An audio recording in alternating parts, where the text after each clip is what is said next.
aha turi ku murage w'u Rwanda, amateka n'umuco biri mu hantu, biri mu bantu, ndetse biri no mu bintu nyarwanda. Uburyo rero bwo kugaragaza irage rihereye kuri iyi ntebe yo kwicaraho, ndetse n'uyu muce ari wo musambi.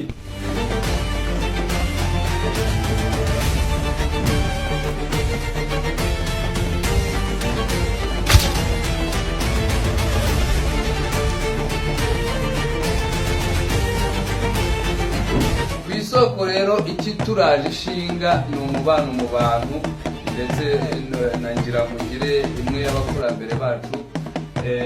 Mu irage rihari ni amata.